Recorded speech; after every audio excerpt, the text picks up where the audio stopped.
大家好，我係韋慧英。今日好高興能夠同大家分享念口訣打功夫、寫字默書輕鬆又容易嘅網上講座。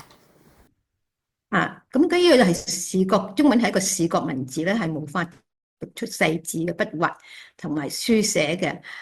譬如例如呢個清字我哋係睇唔到。咁亦都係字形非常之相近啊。譬如凸同埋詞咧，即係爭一畫。咁亦都筆畫太多啦，太多需要記憶嘅單位，譬如擊字有17畫咁多嘅。咁黃振霞醫生同埋陳耀良先生嘅中文字母寫字口訣咧，就能夠解決上述嘅問題啦。兩位咧係用咗20年嘅時間分析4萬個漢字，有繁體、簡體中文啦、日本同埋韓國個漢字咧，同埋越南嘅南字，係由21個字母組成嘅。嗱，咁呢度咧就係嗰21個字母啦，點橫豎撇捺十叉彎角尖。扭轉舞兜闖折串口日木圍。咁呢啲咧，因為呢個21個中文字母咧係有秩序啦，有次序咁編排嘅。亦都有呢個手勢即係功夫操啦，同埋口訣可以咧就制止應近嘅錯字，譬如凸同埋詞咧都係爭一個筆畫啦。咁凸嘅第一個口訣咧就係撇，而詞嘅第一個口訣咧就係十。石同埋右係好似啦，但石嘅口訣第一畫咧就係橫，而右嘅第一橫嘅口訣咧就係叉嘅。咁筆畫最多咧都可以拆分嘅喎，譬如頭先我哋講嘅擊字咧可以分為3部分啦。上邊嘅左邊咧就係一個車字，但下低嗰個係乜嘢咧？我哋傳統係講唔出嘅，但用咗21個中文字母咧，我哋就知道呢個叫兜啦。上層嗰個咧嘅右邊咧，用呢個中文字母口訣咧就係冇轉立。而下層咧就一個手字啦。咁喺2012年至2024年咧，都有呢個中文字母寫字口訣興趣，我哋亦都得到啲家長嘅回饋嘅。譬如有啲咧就話課程內容非常之好啦，對提升小朋友學習嘅中文興趣係非常有幫助嘅。咁家長亦都話好奇妙嘅學習法喎，細佬哥係從遊戲中學習，係好容易記得深刻嘅字、艱深嘅字。好有用，簡單易學，呢個最緊要就係簡單易學。課程咧能夠幫助小朋友有寫字嘅概念，短短幾堂裏咧就令到學童掌握基本嘅拆字技巧，幫助筆順嘅記憶嘅。咁課程生動啦，細佬哥咧好有興趣學啦。學咗口訣之後咧，柱藝呢個小朋友咧喺認字同埋默字方面咧都有明顯嘅進步。有個家長就話幫助我小朋友解決學習中文上遇到書寫困難嘅問題。當佢哋每次執筆寫字嗰時，自然就想到老師所教嘅筆順啦，同埋口訣個字體咧就端正咗好多。咁啲家長亦都提出啦，就可以喺幼稚園推廣喎，教 K3嘅小朋友，令到佢哋喜歡中文。亦都有啲小學嘅家長就話啦，應該喺小學就推廣呢個課程嘅。咁喺2012年，即係我第一年去開始呢個班嗰陣時候咧，我就發現第一位讀寫障礙困難嘅學生。咁我係去一個暑期嘅語文班睇課啦，就發覺一個女仔係2年班㗎啦，佢喺間名校嗰度讀書。佢喺黑板上寫嘅字咧，就我覺得係一個好似擋漢字啊，就係好似隔離嗰個字咁樣啦嚇。咁我就覺得咧，佢係真係比較嚴重嘅讀寫障礙啦。咁我同佢媽媽講話，下個禮拜我就開始第一個中文字母口訣班喎，不如你嚟上堂啦咁。咁上到第3課嘅時候咧，佢就隻眼就睜大，好似發現咗新大陸咁喎。佢發現咗漢字嘅筆順，佢開竅啦。喺第5堂嗰時咧，佢已經可以同其他孩子一樣咧，寫個龍字同埋龜字嘅。咁喺下一個嘅片裏邊咧，其實係有2個讀寫障礙。呢一個咧，我事前知道咧，有一個咧係上晒堂之後個家長自己話俾我聽嘅。咁我哋先睇下呢一個暑期班裏邊係點樣做法啦嚇。闖串呢個咧是點撇，呢個係咁啊？呢個叫咩啊？唔係，呢個係大叉，呢個咧呢個撇啦，呢個辣口冇口好闖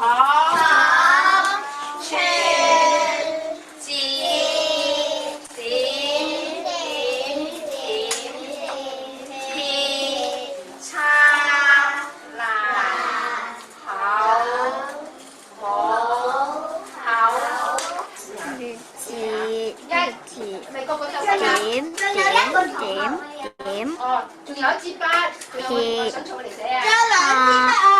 係喎，有冇啊？仲有乜嘢字啊？得啦，咁我哋有得嘅。冇子瑩好你嚟寫啦。叫闖圈字點點撇叉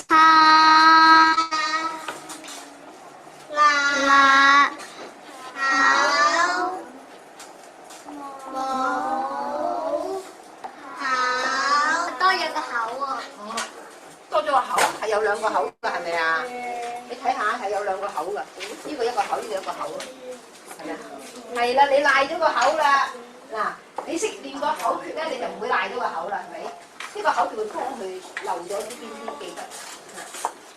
係啦，快啲補翻個口先，呢個有啦，係呢一個冇啫。嗱，到你寫，出去寫。廠家倉存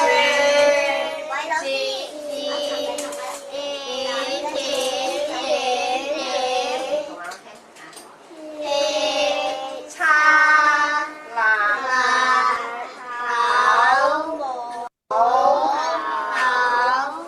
嗱，你第一個口咧應該係上高個口，然後先至補口。你再寫多次。嗱，1、2、3，我哋呢度睇到啊。廠個廠係點樣寫㗎？廠係上高啊先嘅。啊，再寫多次。廠串字點點點點撇叉辣口冇口，哎，好嘢，啱晒。想唔想寫多次？好，寫多次啦。廠，誒個廠係邊度行先啊？係啦，串字點點點點撇叉辣口冇口，啱晒，好靚喎！我抌個印仔喺你個頭好唔好啊？邊個識寫龜字？好，我哋出嚟一齊寫個龜字。關冇環環樹角字環環字環環字叉環，俾個補環字俾兩粒星你。學中文其實係覺得啲筆畫好麻煩啊！佢會亂嘅啲詞序，啊，就即係又唔係即係唔中意中文嘅，啊佢係中意英文。哦，咁佢學咗呢個口訣就，佢都會見到啲字，去嘗試拆嗰啲字，去嘗試去講翻口訣出嚟。即係而家都幫到佢啲嘅。幫到㗎，即係佢係有興趣㗎。佢見到啲中文字，咦即刻就會諗下，點樣拆咧？係啦，係啦。啊，剛才嗰班咧係第一次去教啦，所以我係小一、小二嘅學生嘅。咁完咗之後咧，我哋都有個家長嘅座談啦。咁其中有個家長就話：呢個口訣嘅方法真係好有用，因為佢個女咧就係出世嗰時候有啲困難，所以咧學習係有少少遲緩。啊，如果我個女都能夠學到呢個方法，寫到龍寫到龜咧，呢個真係一個好好方法。咁呢個家長咧就係一個幼稚園嘅校長啦。咁佢提議我哋話呢個方法咧應該由 K3就開始學噶啦。咁所以我哋後來咧就有 K3嗰班嘅。咁啊，再落一張啦。嗱，咁呢個咧就有讀寫障礙嘅細路哥喎。大家睇到咧，呢度有4個小朋友嚇。咁係咪有個特別高大啲嘅咧？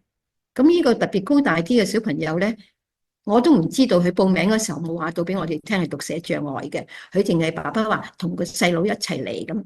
咁佢一路喺個白板度咧，自己一路寫一路寫一路寫。寫完字之後咧，原來佢自己開始識寫字啦。喺最後嗰堂嘅時候咧，個爸爸亦都同我哋講，個仔咧就因為係2年班時候，老師話佢係有讀寫障礙，佢亦都學得中文好困難啦，所以就轉咗去呢個國際學校。但國際學校嗰啲學費好貴啊嚇，咁佢覺得咧就都唔係咁容易讓第二個小朋友都去啦。但第二個仔又冇問題喎，咁佢就話不如細佬同哥哥一齊嚟上呢堂啦。咁咁上完呢堂之後咧，個哥哥真係好開心，就即係寫到字啊！爸爸就係而家寫到字啦。咁就希望我哋有一個延續班俾佢喺星期六嗰陣時上，就上中文嘅其他課程，譬如閱讀啊、寫作。咁上到聖誕節嗰陣時候咧，佢都追翻到嗰個課程。咁就大家一齊好開，全家一齊好開心咧，就去咗日本嘅呢個和路迪士尼玩啦。咁呢度咧就兩個非洲裔嘅小朋友。咁媽媽咧就係中國人、香港人嚟嘅，爸爸就非洲人。咁媽媽咧就覺得咧，喺香港係一個好適合嘅地方咧，學好一個中文咁難學嘅語文，所以咧佢哋就同佢哋嚟啦，嚟上堂。咁兩個都係喺國際學校讀書嘅，咁就發覺中文係好困難。咁於是咧就家姐同埋妹妹都報班啦，家姐好似係4年班，妹妹就好似1年班嘅。咁當上媽媽同個妹講話要上中文字母上學中文學寫字嘅時候咧，妹妹就唔肯上嘅。咁第一堂就唔肯嚟嘅。咁但家姐上完第一堂之後咧，就覺得好好玩喎，就翻去同妹妹講係好好玩嘅，我哋係打功夫學寫字㗎。咁於是第二堂開始咧，就妹妹就肯嚟啦。咁個圖字佢都寫得好好啦。咁事實上咧，個妹妹咧係仲學得好過家姐添，因為佢越細學其實就係越好嘅，因為當然係 K3 開始學啦。因為你如果係高班啲嘅時候咧，佢已經有好多字係學咗啦，佢有時未必覺得自己係因為學咗中文字母而識到呢個字嘅。咁呢度咧就有兩幅照片咧，就係非華語學生，一個咧就伊斯蘭學校，就係全班一齊去學啦。咁呢個就係打緊功夫嗰個日字啦。下低嗰邊咧就係2017年喺牧愛嘅小學1、2年班嘅非華語學生課前中文能力提升嘅。咁啊，而家我講教材同埋教法啦。咁主要就有兩本書嘅，一本咧就係課堂用嘅練習本，一本咧就係課堂完咗之後請家長繼續幫小朋友嘅書嚟嘅。嗱，咁呢個咧就家長嗰本書啦嚇，就你見到咧係點橫豎撇提捺佢哋咧就有個口訣啦、字母操同埋字例嘅嚇。呢度就21個中文字母操同埋字例。咁我哋就唔會用呢個方法咧，係同小朋友講，因為呢個較為抽象啲啦嚇。咁我哋上堂咧係另外一個方法嘅。咁而家咧我哋就講上堂嗰陣時點上啦。咁就頭先1、2年班嗰啲係6堂嘅。就每堂2小時，但係我哋去到 K3 之後咧，發覺6堂咧就太緊啦，所以咧我哋就開咗7堂，就每堂係2小時嘅。嗱，呢個咧就打功夫，功夫咧就有21個字母嘅，但係如果我哋口訣操嗰陣時候咧，就會係22個口訣同埋22個功夫操。點橫豎撇提捺，撇提喺頭先嚟睇咧個鍵寫都係一個斜畫，係咪就向咁？然後捺咧就係另外一個方向嘅。十叉彎角尖，扭轉舞兜闖折，串口日木圍。咁我哋第一個教學程序係點咧？就首先咧就係找出字母，即係先揾出個21個中文字母，係仍然係用隻眼，我應該係講個形係好緊要嘅。咁首先第一堂咧就先老師同埋學生咧一齊咧就打功夫。咁打功夫要似模似樣嘅嚇，咁所以我第一堂咧就真係教晒佢哋點樣示範打功夫嘅預備式啊，啲太極嗰啲啊嚇，兩腳自然分開啊，與肩同寬啊。膝蓋微曲啊，膝蓋唔可以過腳尖啊，咁啊介紹咗21個字母操之後咧，一齊打2、3次。但最重要咧就係一邊打功夫一邊念口訣啊！呢個係好重要。好多時候細路哥咧就寫字嘅時候係唔記得咗念口訣，所以我哋就一路都係強調要念口訣嘅。嗱，呢個咧就第一堂，第一堂咧就打5個字母同埋6個口訣，6個功夫操。就係點橫豎撇提捺嚇，咁係用一隻手嗱，記住第一行咧就用一隻手。咁老師咧就先跟圖上嚟示範咗一次啦。個點咧就係右手握拳啦，向前打出啦，橫就右手由左至右畫出一條橫線。豎咧由右手由上至下，撇咧就係右手高過肩頭上咧嚇，就由下向下伸直啦。咁喺度咧就記得咧就停1秒嚇，撇停1秒，然後咧就由右手從左向下方伸向撥向上方啊。咁捺咧就係由左手嗱，呢個左手舉高咧就伸直撥向右下方嘅。咁我哋教咗一次之後咧，就逐個字母教。譬如我就先教點啊、環啊咁又係先打咗功夫啦，就邊打就邊練口訣。然後老師咧就喺白板上寫咗有嗰個字母嘅例字，就圈出嗰個字母。咁學生就喺練習本上咧，用鉛筆填刻例出例字嘅嗰個字母。跟住咧，導師喺白板上寫下練習本要圈出該字母嘅8個字，然後學生咧各自在練習本上嘅8個字咧圈出個字母。咁學生咧喺白板上咧圈出8個字母答案，然後大家全班齊對答案啦。咁玩下咧就對就拍手啦，錯嘅咧就打下交叉啦。咁然後老師咧就檢查學生練習本上嘅答案，對嘅咧就打個剔啦，錯打下交叉。咁完成練習之後咧蓋一個印，咁練習全對咧就蓋2個印。咁我哋俾佢個獎咧就係一個印，好簡單又唔使錢嘅事啊。咁嗱，呢個咧就係嗰個練習本上啦嚇。咁你大家睇到咧，呢個都係學生嘅練習本啦。佢就先塗刻咗個例字啦，然後就圈晒嗰8個字嘅點，圈晒嗰8個字嘅環啊。咁逐個咁嚟做晒點環豎撇提捺嘅。嗱個上字，邊個話俾我聽字上有幾多個環啊？嚇，你睇住老師寫字，上字有幾多個環啊？2個環上字，咁個求字咧？有4個。環係冇嘢穿過嘅喎。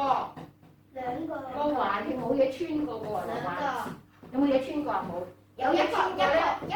有穿過嗰個叫實嘅。一個環。要好留心嘅。一個環。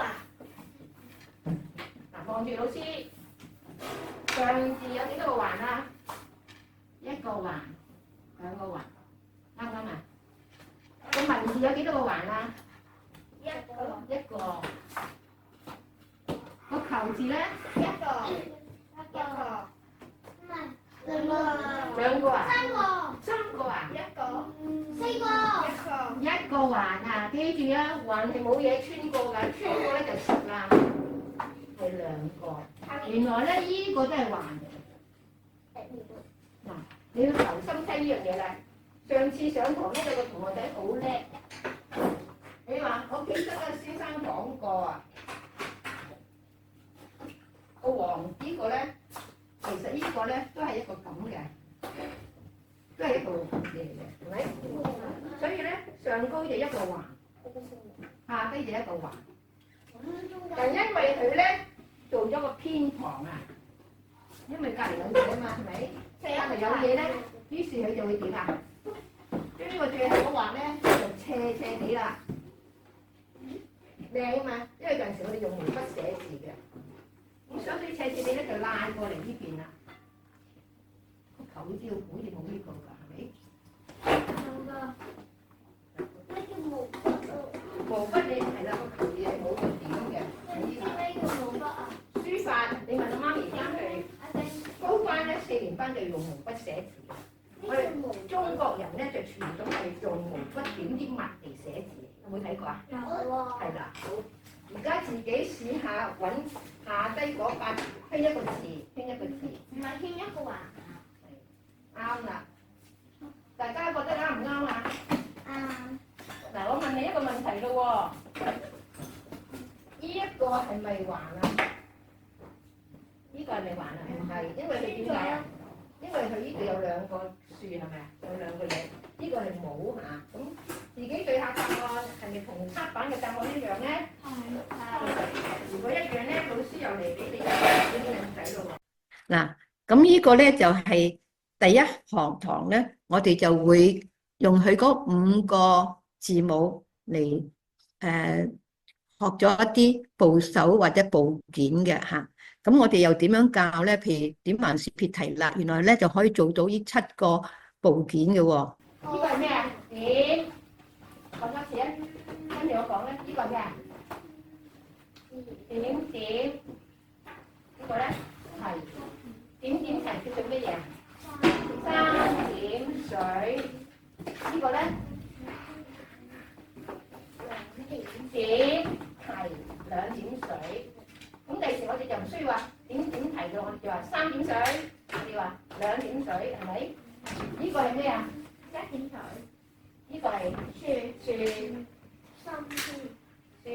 點點，樹點點叫做咩啊？樹心邊。係啊，我哋唔需要話樹點點落嘅，樹心邊。係啦，樹心邊。呢個咧，點解好沉嘅？呢個叫咩啊？企樹企人字，單企人，一個人啫啊，單企人。雙企人，樹雙企人，雙企人，先生先得咯。仲有咧，呢個係咩啊？樹，哇！呢個咧，呢個係咩啊？鐵辣，樹人鐵啊，叫做咩啊？竹字腳，呢個係咪竹啊？呢個係咪手足個竹啊？係咪？係啦，就係呢個下字啦。竹字腳。好啦，我抽問啦噃，我問人啦噃。好，我問啊，惠坤，呢個叫咩嘢啊 ？Yes, very good。我又俾個印仔你咯噃，一陣間我記住啊。兩點水咯，第二個。好啦，萬崇博樹心邊，又攞咗一個印仔。黃宇海，心意嘅黃宇海好叻嘅，呢個叫咩？竹腳，係啦，最深係呢個竹腳，黃宇海好有意表示。陳景深，呢個咩？係啦，陳景深出現。嗱，呢個叫三點水，呢個叫咩？兩點水，係啦，兩點水，單企人。有冇咩字係雙企人㗎？很邊個很啊？很多個很。係啦，很多個很。門。邊一個單企人啊？他，對了，他。哇！你識好多字喎。我唔夠門，知唔知啊？我唔夠門字嗱，再嚟多齊齊讀一次。三點水，點點提，三點水，點提，兩點水。樹點點，樹心邊，呢個字我係樹心邊嘅。海字，係啦，係啦，你個名海。嗱，呢個名。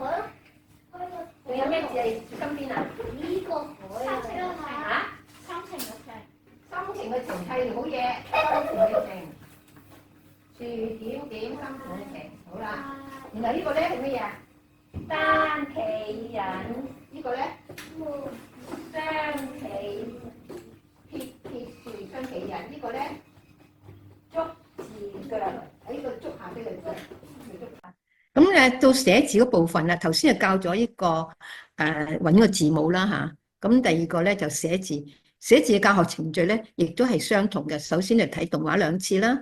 邊睇動畫邊練口訣，又邊打功夫兩次啦；邊看動畫邊練口訣，邊書空兩次。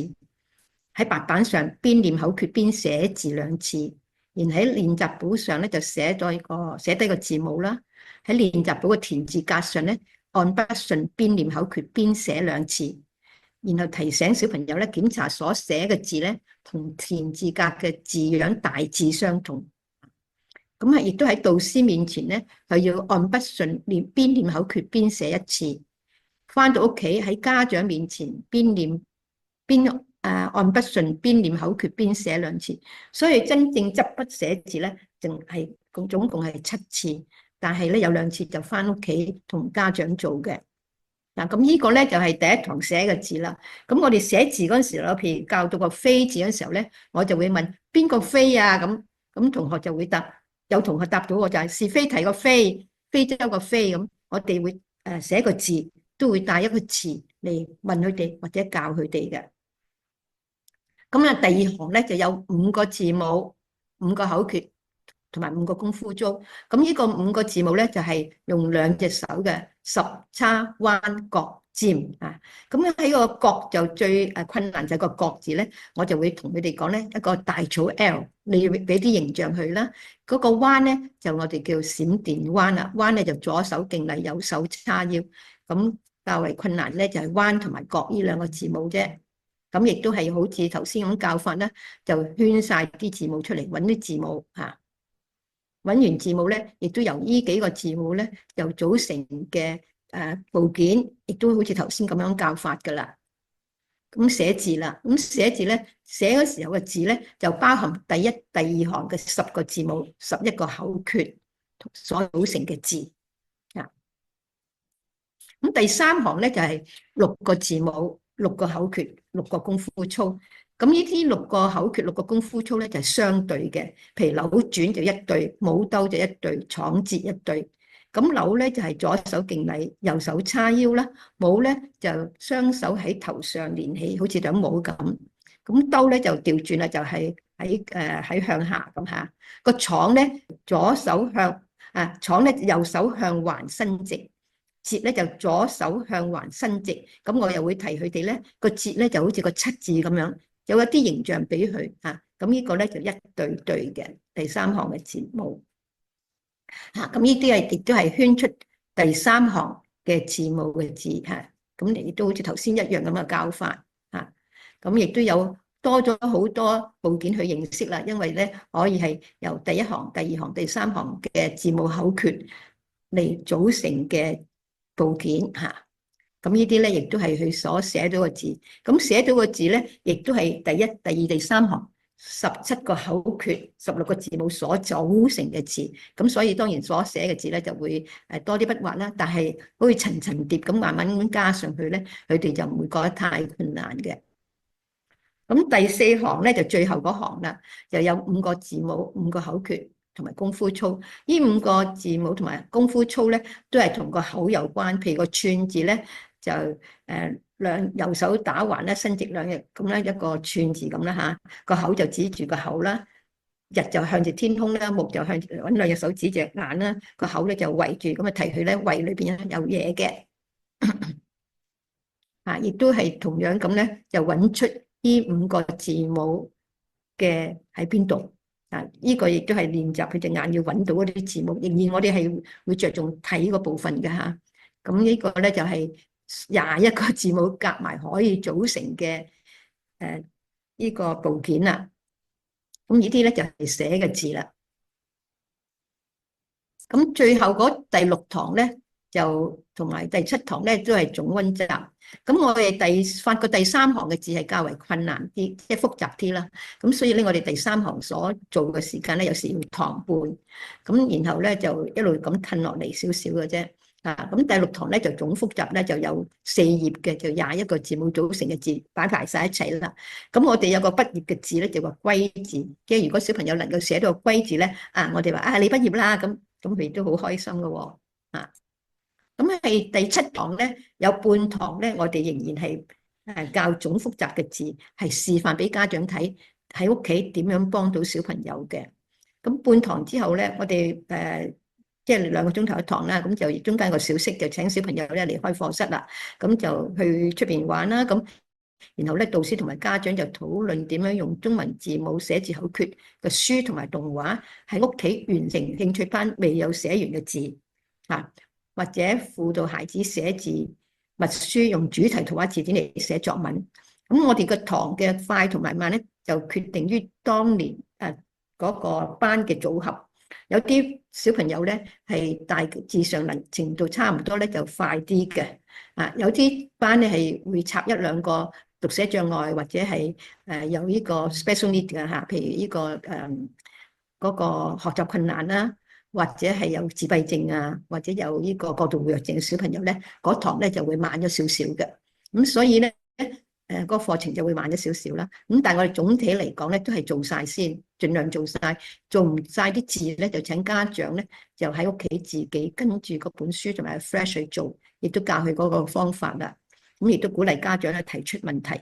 咁喺呢度咧，我哋亦都有個小學學習字詞表嘅 link 同埋 QR code 俾大家啦。咁呢個係有成好多字下嘅，成3000幾個字，但係咧佢哋就冇呢個口訣嘅嚇。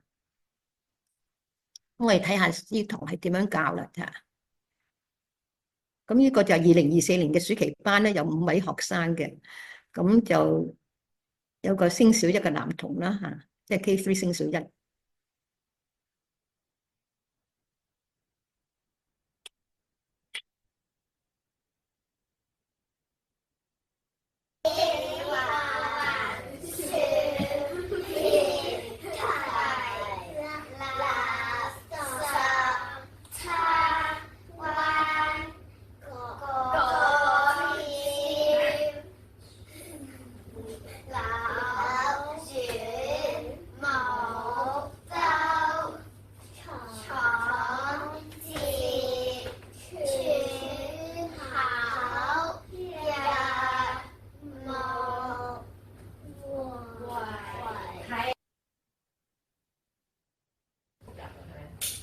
廠，好多個冇喎。冇。呢個骨字，身體嗰度咧個骨字，所以咧係一個玉字旁嘅，扁係嘅玉字旁啦。圍喎，大島喎，圍喎，圍裏邊有嘢嘅喎，有啲咩嘢咧？但係佢又冇圍住嘢嘅。樹，沙輪，橫，口，哇！呢個字咧好多畫啊。23畫啊。嗱。邊度有23畫啊？計到14畫咋？哇！14個口訣。係。嗱，所以你記14個口訣就唔使記23畫啦，知唔知啊？所以中文字母口訣幫你哋咧就減少要記嘅筆畫，你哋一個口訣記晒。邊個話咗俾我聽？呢個係咩字啊？呢邊係個咩字啊？骨。呢度係一個咩字啊？曲。戲曲個曲。曲下低呢個咩字啊？斗。咁所以咧體育嘅體字由3部分組成，係咩啊？骨。右手邊咧就曲喺上高，下低咧有一個斗，綠豆嘅豆，種豆嘅豆。所以中文字咧係好簡單，你可以拆咗佢出嚟。呢個體育嘅體字咧就拆成3部分，所以日後你見到好多啲字好多筆畫，你唔使擔心嘅喎。好。廠，係啊，我遮住你啊。冇，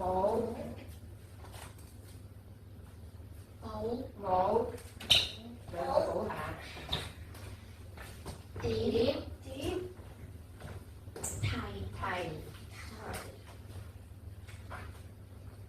圍，十，樹，沙門，嗱下低啦，橫，口，辣，撇，滑，聽住一條，冇，廠，練口訣1、2、3，冇，我聽唔到聲音嘅。點，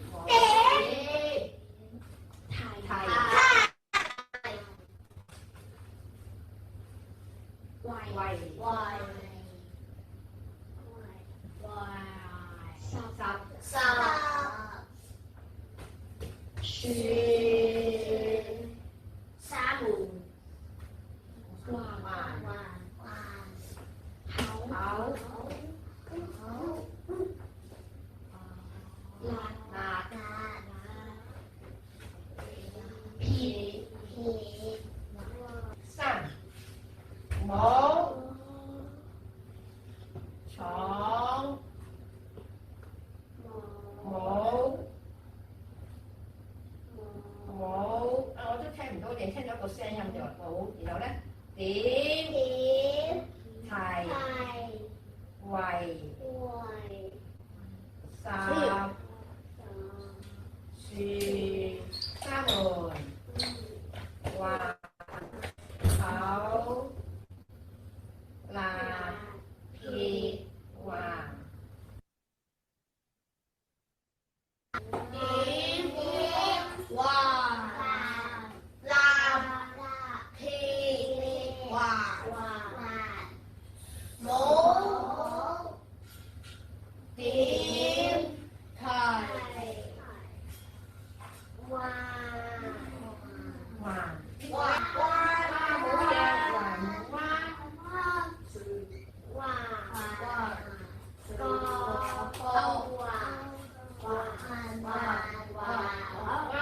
你哋做咗個 flash 啊，係咪啊？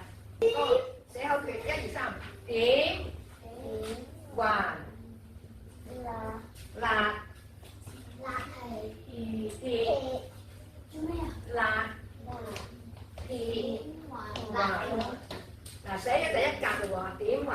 還。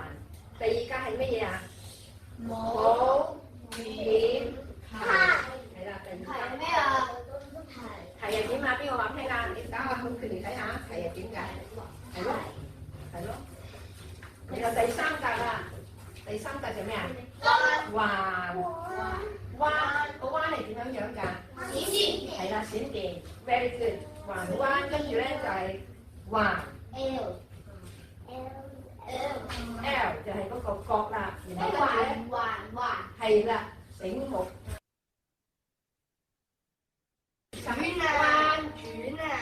彎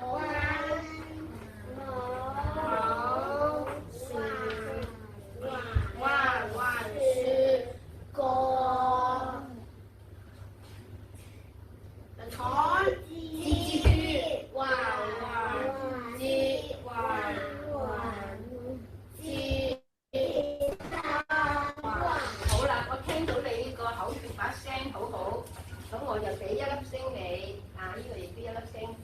咁你咧口訣又好好，又寫得靚，我俾兩粒星你。但我聽唔到你個口訣，你另個口度俾兩粒星。我寫得靚啊！好啦，俾粒星，但你第二個我要你聽個口訣先。點撇日扭點十尖，係咪個六字啊？十闖節環節環點環辣撇環十，個十字係點寫㗎？係啦，環先後樹。呢個係咩字啊？薛係咩嚟㗎？係你嘅姓係咪啊？你嘅姓薛。咁妹妹叫做薛信恩，哥哥叫做薛信樂。咁我哋寫第二個字啦，個信字啦。係啊，就係啦，撇樹點環口信，係啦，寫得好好喎，兩個都。咁妹妹叫薛信恩，哥哥叫薛信樂，寫個恩字啦，妹妹寫個恩字啊，維係嘛？維呢個維字點寫㗎？係啊，字係啦，然後咧裏邊咧有個叉辣三個，然後咧點兜點啊個係啊，好嘢喎，係啊，好犀利喎，兩個都係咪啊？係啦，請你哋喺個簿度寫翻你個名。你哋嚟嗰陣時候就唔識寫個名喎，而家識寫咯喎。阿薛信恩原來叫做 Grace 啊。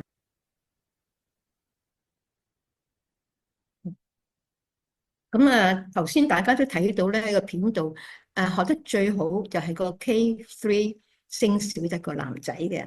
咁嗰個較為難少少嘅，即係投入唔係咁大咧，就係嗰個5年班嗰個男仔啦。因為第一佢有好多字識寫啦，已經；第二咧就佢又覺得自己同咁細個一齊咧，佢就唔係好開心嘅，佢就同媽媽講話：我都係唔想上堂㗎，咁樣樣㗎。嗱，而家你而家睇呢本書咧，就係嗰個家長用嘅嚇。咁就有第一畫至到25畫嘅，總共咧有770個香港小一、小二嘅字嘅。咁上高嗰個咧就係嗰個口訣啦，下低一個咧個字母嚟嘅嚇。咁你睇到咧就係最深嗰個咧就26畫嚇。咁中文字母寫字口訣咧，我覺得係真係3000年寫字嘅突破，因為傳統上咧我哋就用隻眼。然後就寫係咪有綠色嗰啲啦？但係用咗中文字母寫字口訣咧，我哋用埋紅色嗰部分，就練口訣啦、耳仔聽啦、個口講啦，同埋字母操、書胸，用埋大肌肉嘅小肌肉。咁呢啲咧都幫助我哋嗰個記憶係增加趣味。中文字母寫字口訣咧係減少繁複嘅抄寫啦，加速學識認字同埋寫字。字母口訣讀寫困難嘅兒童咧，尤其係有幫助咧，就可以知道下噶啦。打功夫咧就幫助專注力不足嘅自閉症嘅小朋友，而亦都係能夠激活中文作為第二語言嘅兒童書寫漢字嘅興趣。繁體字咧，我哋係寫繁體字，而繁體字咧係保留咗中文字嘅形音義嘅聯繫，呢個係好重要嘅嚇。中文字母咧亦都可以用嚟排序同埋索引。我哋經驗嘅總結咧就係從做中學咧係習得小朋友嘅學習咧，其實就係用習得呢個更加有趣同埋有效。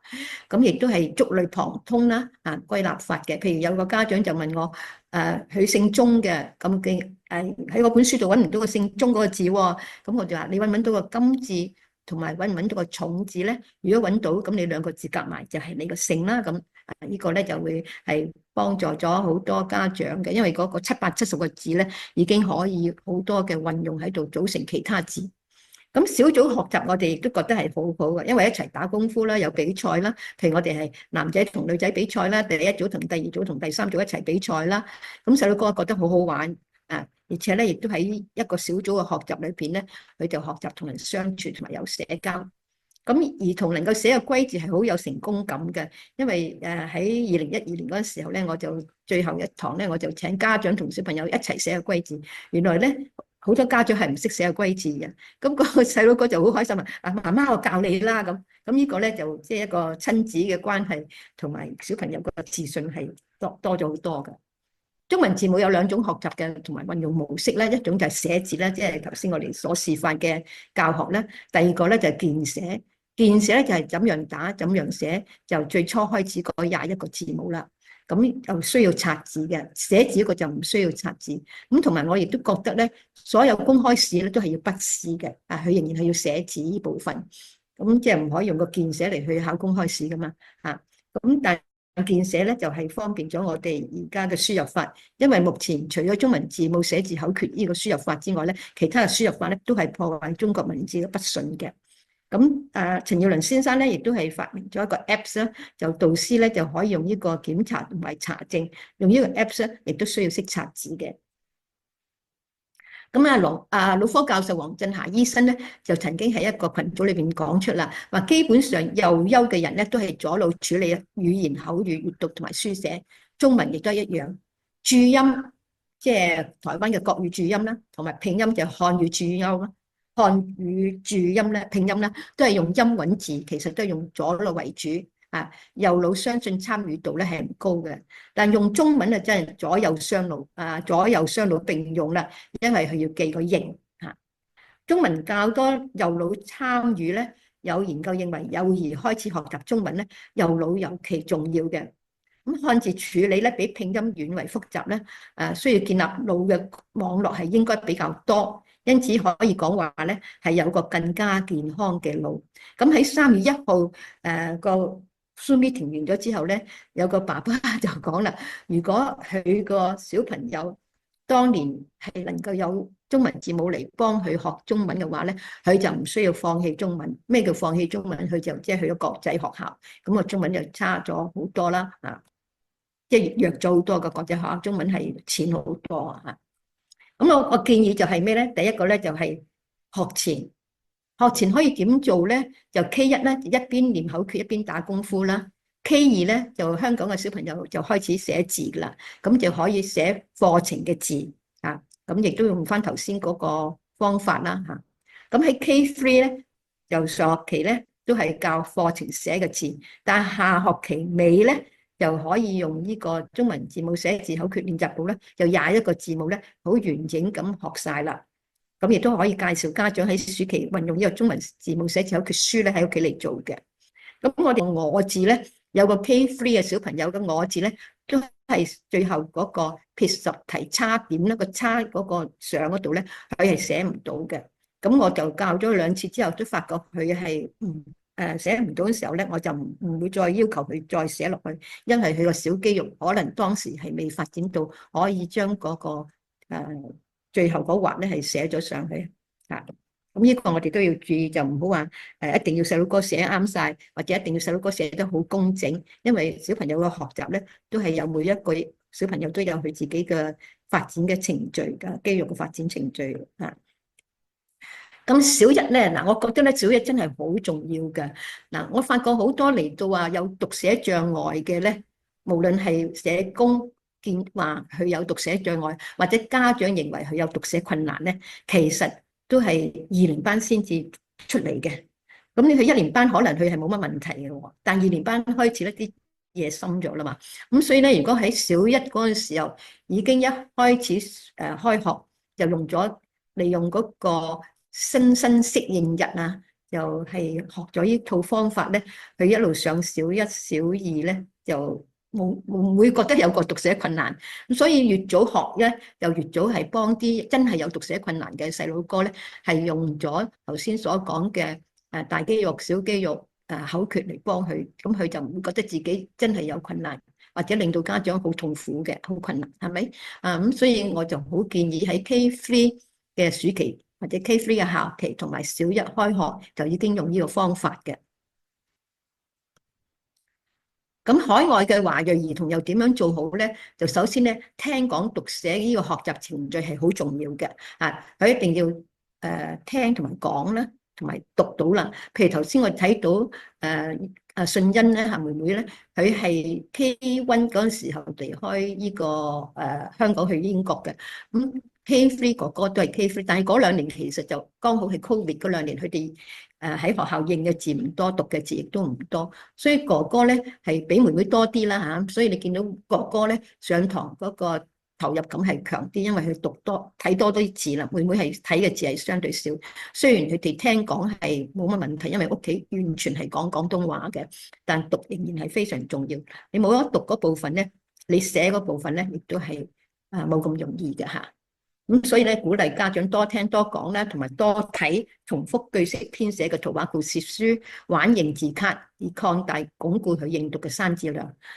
大約3、4、8嘅字咧，佢哋都可以開始5歲到啦，已經開始用呢個方法寫噶啦。咁喺香港嘅小學生咧，就係幼稚園升小一咧，大約係認到500個字。咁同埋小一咧，學生一定要識寫自己個唔知學校啦嚇。咁未有足夠嘅字嗰時，小朋友又點咧？咁可以打下功夫練下口訣啦，好似頭先我講喺 K1、K2 嗰個學習嘅方法。咁亦都係有樣嘢係我覺得非常之好嘅咧，就係先幫佢寫咗佢自己嘅名先。咁寫佢個名就唔需要話識晒21個字母先寫嘅嚇。咁導師或者家長咧就可以就住佢個名嚟同佢用個口訣教咗佢先嘅。寫字默書輕鬆又容易咧，帶嚟自信啊！細佬哥仲可以提前寫作，帶嚟自豪。咁做咩方法好咧？就每天寫一句，寫周記，做小書同埋做自己嘅詞典。每天寫一句咧，我係喺三藩市嘅學校裏邊睇到老師用呢個方法。佢哋當然都係教中文嘅學校嚟嘅嚇，Westport。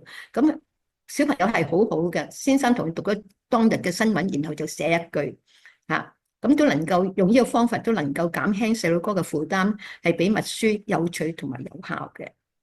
大家知道默書係令到好多細佬哥係驚晒，甚至係轉咗去讀國際學校嚇。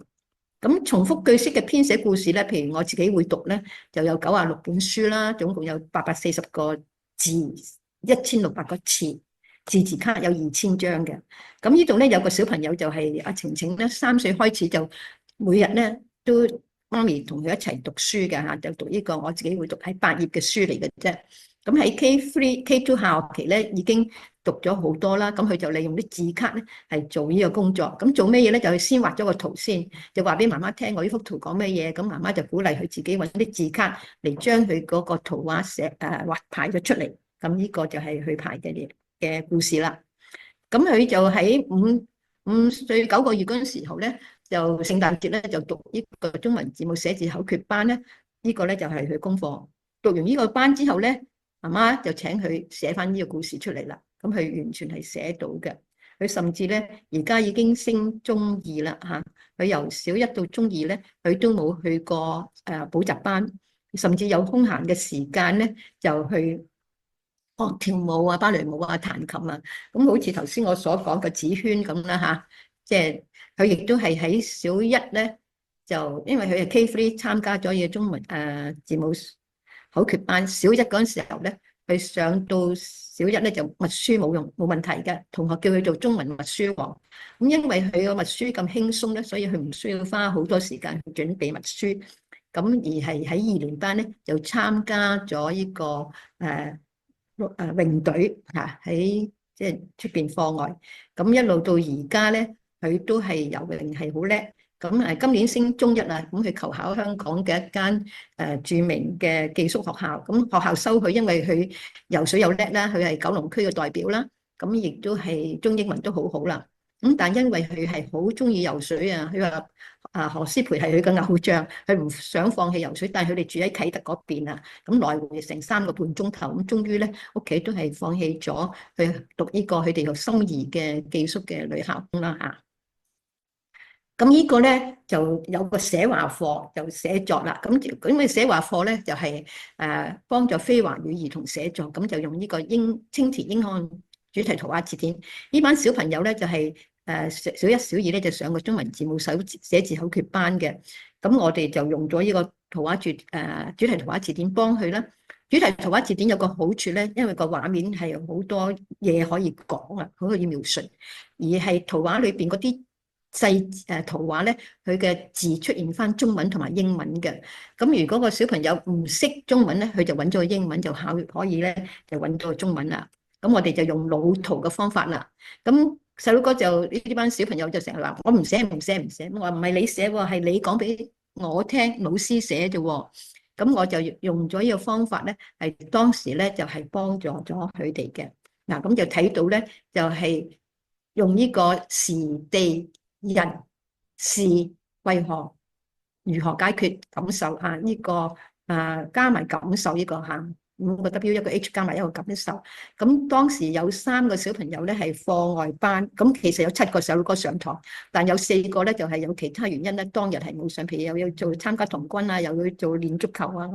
咁呢3個同學咧，我就用紅色、黑色同埋藍色嚟分別將佢哋所寫嘅説話咧寫低嘅嚇。咁寫低咗之後咧，佢哋好有信心寫文啦嚇，咁又抄寫落嚟啦。咁啊 Sophie 咧就自己寫第2篇作文啦，亦都係用腦圖，亦都用個圖畫故事幫佢嘅。咁啊 Wendell 咧呢個小朋友咧，佢因為係幼稚園讀英文幼稚園咧，所以中文咧亦都係聽講係呢一堂完咗之後咧，佢都樂意寫，開始樂意寫啦。咁亦都大家睇到佢畫咗公仔，然後寫，所以畫圖然後再寫文咧，呢個係幫到小朋友好多嘅。咁我就好尊敬林太月女士啦，咁佢係讀者文集嘅中文版總編輯啦。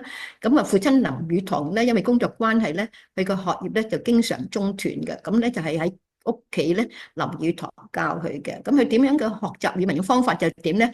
就林語堂爸爸咧就俾一啲書佢啦。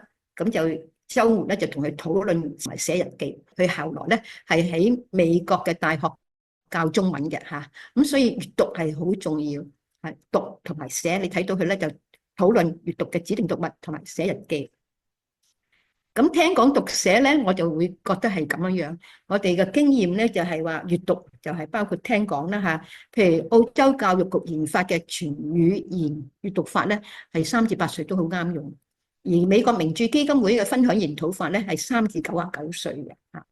咁寫字咧就有黃振霞同埋陳耀良先生嘅中文字母寫字口訣咧，就5歲可以開始啦。寫作咧就黃潔貞嘅寫話課，亦都可以5歲開始。咁謝錫金、何巧成同埋韋慧英咧就有重詩字理識字，亦都可以5歲開始嘅。重詩字理識字，字理呢個係好重要嘅，因為我哋中文字咧大約80幾個%係形聲字嚇。咁如果我哋教咗佢形聲呢個概念之後咧，佢閱讀嗰陣時候咧，就可以根據佢個形旁同埋聲旁猜下呢個字係點樣讀，同埋個意思係咩嘢。我甚至覺得咧，寫作嗰陣時都可以噶。譬如細路哥唔識寫嗰陣時候咧，你可以鼓勵佢呢個同咩有關㗎？如果同手有關，會係剔手邊嘅喎。如果同腳有關係足字邊嘅喎，咁隔離個音你大約估下啦。咁佢估到寫到呢個字咧，我哋都好欣賞，我哋就唔會當佢錯嘅。咁用呢個方法咧，係鼓勵到小朋友係去閱讀同埋寫作，就係形聲字嚇呢個部分啦。咁喺 Covid 嗰2年咧，我哋係冇開呢個興趣班啦。除咗頭先嗰堂，因為啲家長要求，所以戴晒口罩上個中文興趣班。咁我哋就做咗好多 Zoom 嘅講座，就好多朋友幫手嘅。咁大家都可以喺基金會呢個網上嚟聽翻嘅。咁亦都有教育中心嘅 QR code 同埋基金會嘅 QR code。基金會嗰度咧就好多網上嘅演講喺度。咁多謝大家嚇。咁我交翻個時間俾 Family 樂Raymond 同埋阿飛嚇。唔該晒韋老師嘅分享，好清楚。係可能移民嘅第2代啊，或者一啲家庭可能係爸爸係當地人咁樣，咁所以就啲問題就係問緊如果佢哋冇一個中文基礎，當係好似第2語言咁樣去學呢一套嘅識字口訣又得唔得咧？係咪一定要好似香港咁樣，譬如 K3或者係有一定嘅識字量先至可以學呢一套嘢咧？咁韋小姐可唔可以答？係啦，我覺得咧寫字係聽講讀寫啊嘛。咁寫字嗰個咧應該後一部分嘅。咁應該咧就屋企首先盡量聽講啦，甚至你買一啲書陪佢，嗰啲書而家大多數有音檔噶啦嚇，咁可以同佢一齊聽嚇。咁8頁嘅書咧係好快脆，即係大約個零鐘頭，就唔使個零鐘頭，1個鐘頭聽完。因為我哋聽完之後要去讀翻聽讀嚇，佢聽完啲朗讀陪住佢，然後讀晒之後玩字卡。咁我亦都會遲下會有個 Zoom meeting 係點樣講讀嗰部分嘅嚇，呢個都好重要。咁有呢個基礎之後咧，然後先至可以寫個字。如果唔係佢就唔知點解呢個字係咩嚟咧咁。咁而家目前可以第一件事做咧，幫佢寫咗佢中文名先。佢識寫自己中文名咧，就好有推動作用啦。咁第二咧，就如果你哋去飲茶啊嗰陣時，都可以鼓勵佢估下嗰個菜單啲字係點讀，你可以教佢讀噶嘛嚇。譬如話喺唐人街啊，咁見到招牌，亦都可以同佢講。咁我哋亦都見到喺1997年嗰陣時候咧，無線拍咗一個開心學中文嘅嚇，咁都可以大家喺嗰度睇翻香港嘅家長點樣喺街嗰度都幫佢學到中文咧。咁樣我都覺得呢個Family樂啦，同埋Brisbane 都有啲家長係做緊喺圖書館裏邊做緊一啲活動啦，係講聽同埋講同埋讀嚇。咁我覺得聽講讀係行先嘅嚇。咁就係頭先韋小姐都有提過啦。咁有啲朋友就問啦，咁我哋有練習冊啦，都有啲係俾父母喺屋企教嘅。咁有啲海外嘅父母，佢哋可能未必睇到中文，我哋會唔會嚟緊會有啲英文版啊，或者有冇啲其他嘅支援俾多啲海外嘅家長咁樣咧？嗱，如果個英文版嘅支援咧，可能就教你點樣教，係咪？但始終你都要識嗰個字先得噶嘛。如果你係唔認識嗰個字，你係點樣教到佢呢個聽講讀然後寫咧？即係聽講讀係先行噶嘛。咁所以如果啲家長係如果係聽講讀個都唔係咁好嗰陣時，我就建議佢哋咧就參加啲中心或者一啲中文學校，或者一啲圖書館嘅活動。咁當然中文學校咧都係需要用一套比較現代啲、科學啲嘅方法去教啦。咁我去過三藩市、溫哥華、紐約睇過啲中文學校。如果佢仲係用傳統嗰種教學法，即係話成篇嘢要讀晒，成篇嘢要抄晒，成篇嘢要默晒先至教咧，小朋友就驚咗，就唔會中意去學中文噶啦。咁所以咧，我哋希望呢個咁嘅聽講讀寫嘅較為好啲嘅方法咧，係能夠採用。譬如讀嗰個咧，尤其是係呢個澳洲教育局嘅開發嘅全語文呢套係非常非常之成功嘅。咁香港有90幾個%嘅幼稚園咧，都用緊呢個方法嚟教呢個小朋友啦，或者鼓勵家長喺屋企用呢個方法。家長喺香港問香港會幾時開班咧？再開班。嗱，開班咧，我哋會喺學校嘅長假期開班嘅。咁今次我開呢個 Zoom meeting 咧，其實我主要咧就希望學校自己本身做，譬如幼稚園嘅學校或者香港嘅小一學校自己做，因為咧你開班家長係付一筆費用啦，咁就亦都時間唔係咁容易湊合到嘅嚇。我哋喺暑期會開班，但係人數亦都會有限制，因為我哋只可以7個人一班嚇。咁我希望家長咧係可以覺得呢個方法好咧，係可以同學校提議喺學校做，因為我哋學生係有啲家長可以付出較為貴嘅學費啊！你諗下，7個學生學7堂，即係有14個鐘頭，個費用都唔會太平嘅。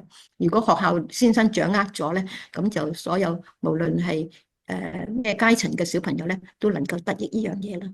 咁我就覺得係最好係。亦都有啲家長問，因為本身頭先韋小姐就提過啦，咁識字權罰適用於 K3 至到小2左右嘅學生啦，咁亦都有啲家長問啊，如果比較細個，但係佢能力又 OK 喎，有啲識字量喎，又或者已經過咗 Grade 2呢個年紀比較大個嘅學生，又適唔適合用呢一套方法咧？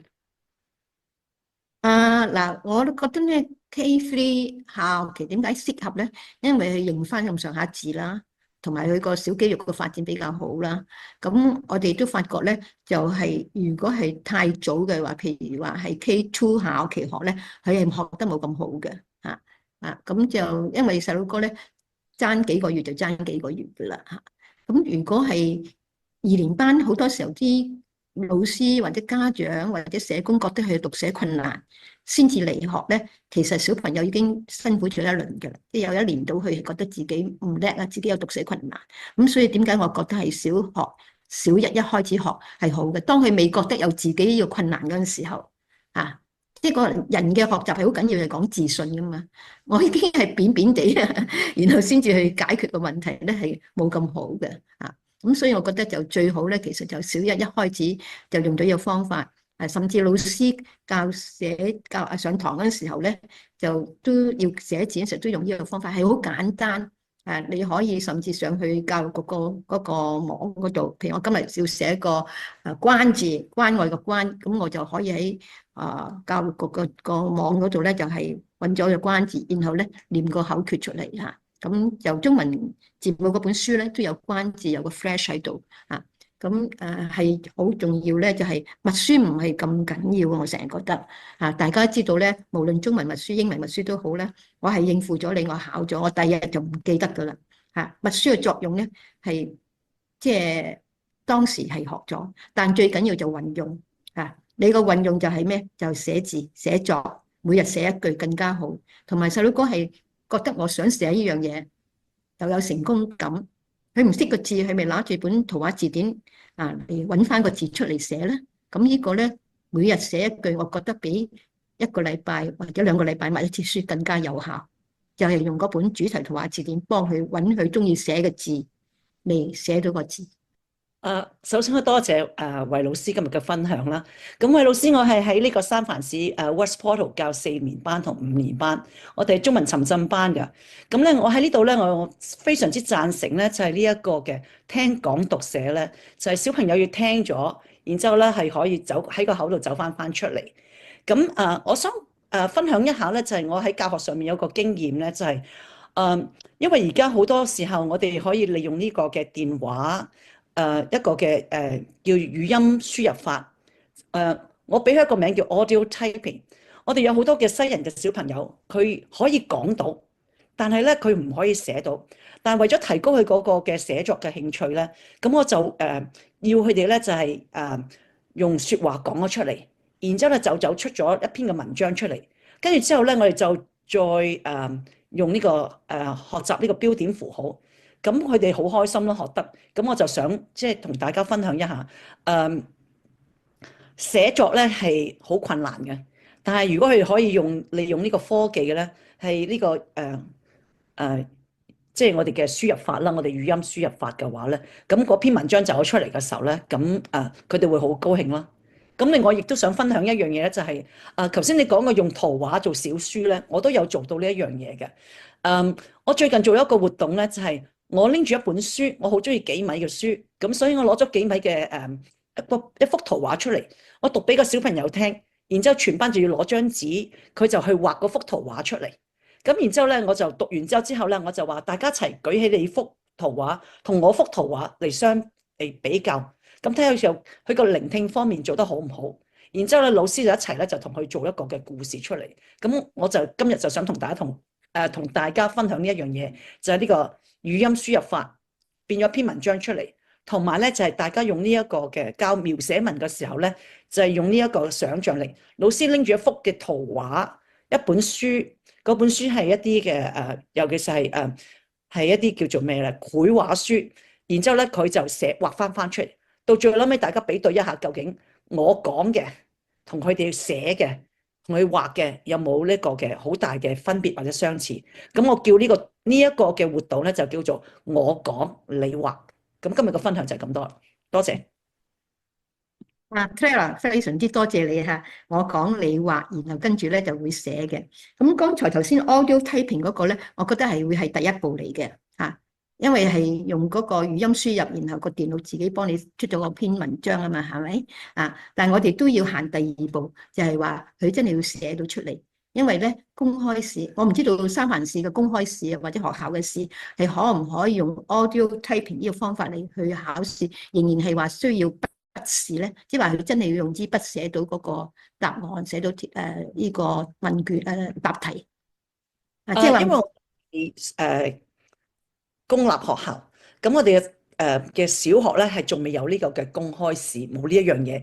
咁當然啦，我覺得真係第一步啦。咁因為我唔想嚇怕咗嗰啲即係第二代華僑或者係一啲嘅西人，佢屋企完全冇中國嘅背景，但係當然頭先你講嗰個咧，我今日學咗好多，就係嗰個嘅即係嗰個打功夫同埋嗰個口訣，原來我都唔知道嗰個叫做舞啊，或者圍啊。咁我哋好多時候都會話哦，字形結構係點樣？將個字咧方塊字將佢分開咗，佢有呢個上下結構啊、左右結構啊、左中右啊、上中下啊等等呢啲。咁如果能夠配合翻你頭先剛才講嗰個咧，其實英文有26個字母，其實中文都可以有一個。頭先就係我學咗你一樣嘢，就係21個口訣咧，就係去寫中文字。咁啊，所以多謝你嘅分享。我哋係多謝黃振霞醫生同埋陳耀良先生，佢哋用咗20年嘅時間嚟研發一個21個中文字母同埋口訣同埋功夫操。功夫嗰度咧就引起小朋友興趣好多謝Clara。Westport 同我多謝雷老師，因為頭先你講嗰個方法都同嗰個寫畫課係有啲相似，不過運用咗而家好新嘅科技上面，就令到第一步就唔係淨係老師寫，就可能係一個自動嘅轉換咁樣，好好嘅一個分享。咁亦都聊天室入邊有人問就會唔會開啲成人班或者 train the trainers，即係教咗啲老師點樣去實操咧？老師係喺香港係咪啊？會可以發生咧？係train the trainers 咧就喺香港就容易啲啦，因為我本身喺香港啊嘛。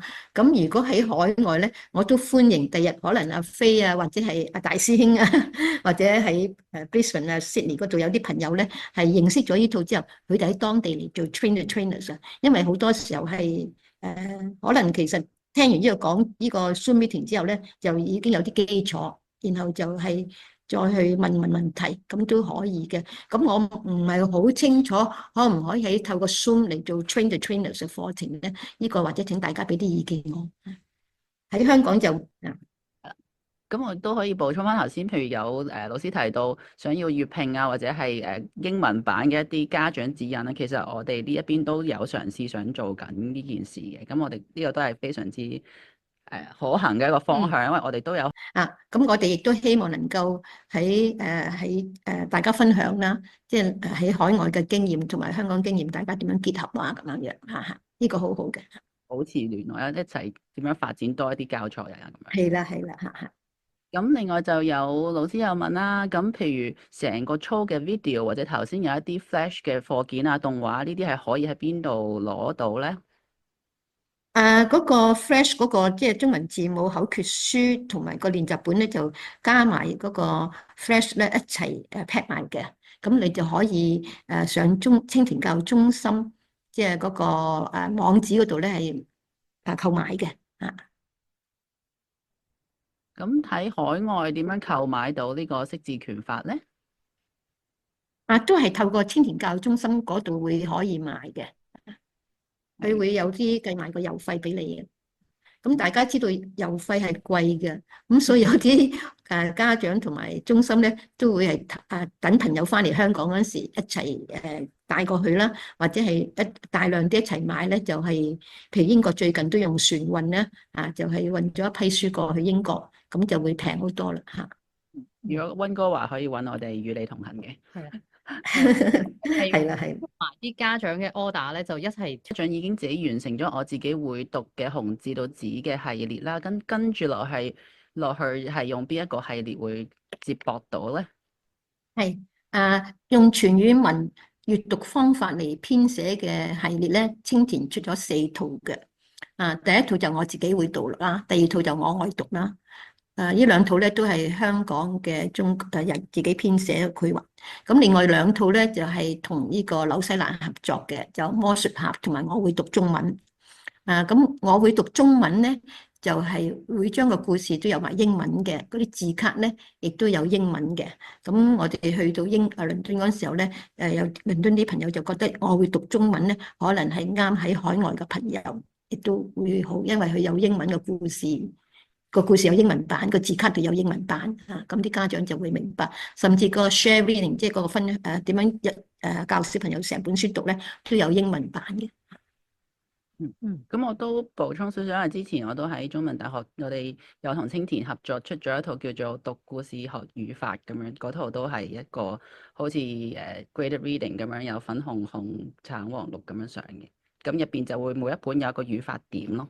咁如果語文學即係海外學生學中文，佢係跟翻一般學生兒童去學習得嗰個語。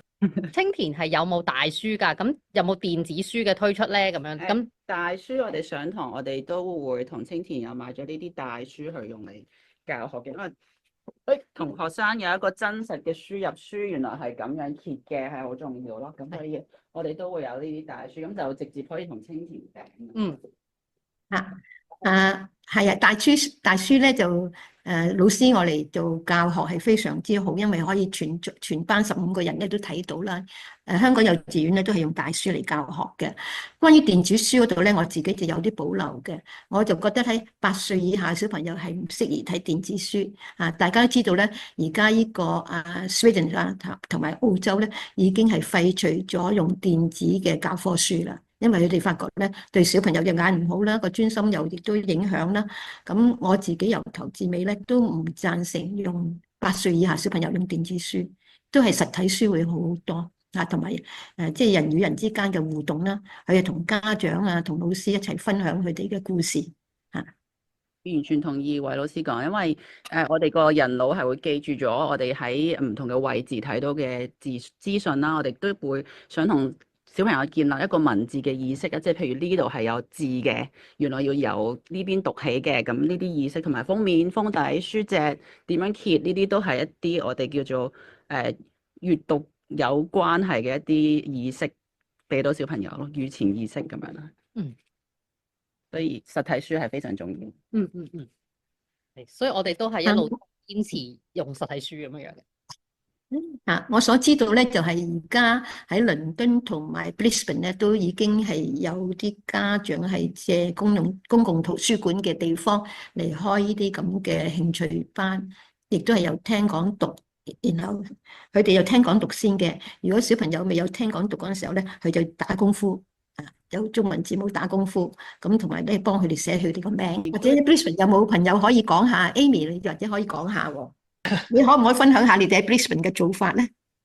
我哋而家係喺 Brisbane 喺一個圖書館度，咁我哋就book 咗個 meeting room 咁樣咯。咁咧就1個月2次嘅啫，所以其實我哋即係唔可以好似你哋咁樣咁正規咁樣，好似喺教小朋友咯。咁我哋盡量咧，即係我自己本人介紹呢個嘅理念咧，就係播種子。即係雖然佢哋有啲可能。我哋嘅活動咧開始嘅時候，我哋會做嗰個字母操啦。咁嗰個字母操咧，其實都純粹係播種子，因為有啲小朋友可能都未識寫，好似 Miss Wei 講，即係未係 ready 去寫啦。咁等佢覺得好似玩咁樣先咯。咁因為好似慢慢佢可能記低落嚟，等佢大少少或者佢哋嘅肌肉，好似 Miss Wei 講話適合可以寫嘅時候，咁佢哋咪可以用到咯。即係我自己係咁諗咯。咁同埋而家純粹推行都係聽講讀 Miss Wei 嗰套全語言法，首先就係做呢樣嘢先咯，我哋咁同埋好似我哋一個月得2次，咁我哋都係盡量同啲家長講話，你哋翻去都要幫佢哋練下。咁希望我哋遲啲可以就係每次即係喺個或者喺個 whiteboard 寫個字啊，好似 Miss 威講話嗌佢哋圈下邊個係點啊嗰啲咁樣嘅咋。我哋因為我哋而家參加啲小朋友年紀都細咯，比較大概我哋係 for 嗰啲3歲至8歲嘅小朋友。咁其實我覺得年紀大啲都可以學嘅，其實。即係年紀大啲，即係佢哋容易啲解釋俾佢哋聽咁解啫嘛。咁同埋我自己個人咧，我即係用咗我未識全部用晒啦嚇，但係呢個中文寫字法咧，我反而喺嗰度學咗正確嘅筆順咯。我講有一次我查個碼字咧，俾我女睇。我女同我講，佢媽咪，原來你教我咁多年寫呢個碼字都係錯咗個筆順。我係啊，我自己都唔知原來個筆順係錯咗噶咯。咁同埋 Miss 威同我講過，呢個係根據台灣嘅教育局係嘛？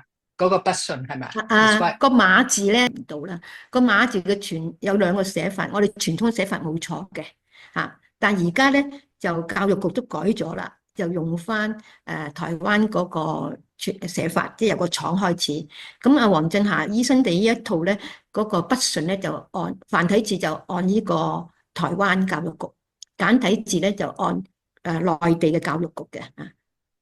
咁所以咧，我哋唔可以話佢錯嘅啊。譬如個學校個學字，以前就由左寫到右噶嘛，咁但係而家就寫喺中間先，咁都可以嘅。只要係大家都按照同一個，即係你一路寫都係用呢個筆順咁樣樣。同埋 Miss 威講過就係話老師最好唔好咁嚴格係嘛？即係譬如佢寫得長咗少少、短咗少少，唔好話佢錯。但係呢個真係要教育界人士嘅即係睇佢哋個 reaction 係點咯。我諗因為寬容啲。而家啲老師有時係啊，寬容啲係啊，呢個字啊，寬容啲。但係目前都唔係幾寬容咯，我覺得。咁就可以喺有咩係咯，係呢啲分享咯。有咩啊？係咯，我哋其實好初型嘅啫。我哋呢個喺圖書館，即係希望起碼佢哋可以有個廣東話嘅環境咯，俾佢哋。其實請你哋各位，如果有啲乜嘢好嘅意見喺個群組都俾教下我哋點樣做咯。我哋都係好摸索階段依家。呢個係一個好好嘅開始，而且一個好嘅開始能夠係一個開心嘅開始、愉快嘅開始，係好緊要嘅啊！即係如果個開始係由默書開始，咁就小朋友就一路都覺得中文唔係咁好。上次個 sorry， 你講埋先，你繼續啊！我呢個同埋上次個 meeting，我記得有家長問過話，其實學嗰個中文寫字有冇個特定嘅sequence 去學？即係係咪一定要第一行開始學，第二行開始學？係我呢個問題咧就請教咗陳耀良先生嘅，即係嗰個研發者咧，佢話咧，因為而家我哋咁第一、第二、第三、第四行咁咧，係同個鍵寫有關係嘅，同個 app 都有關係，即係話完全係咁樣第一、第二、第三、第四咁，所以如果我教嗰陣時係用呢個程序教咧，咁第日佢大咗用鍵寫嘅話咧，係冇困難咯啊！咁所以所謂困難，只要係話第三行咧，你用多半堂嘅時間，將個時間延長少少就得啦。咁小朋友係困難在於嗰個找字母嗰部分，佢係困難少少喺第三行，但係寫字嗰行咧係冇困難嘅。呢個就係我嘅經驗。如果冇其他特別問題，我哋今日就差唔多啦。再次多謝韋老師嘅分。唔好客氣啊！多謝大家，好，拜拜。Thank you，拜拜，拜拜。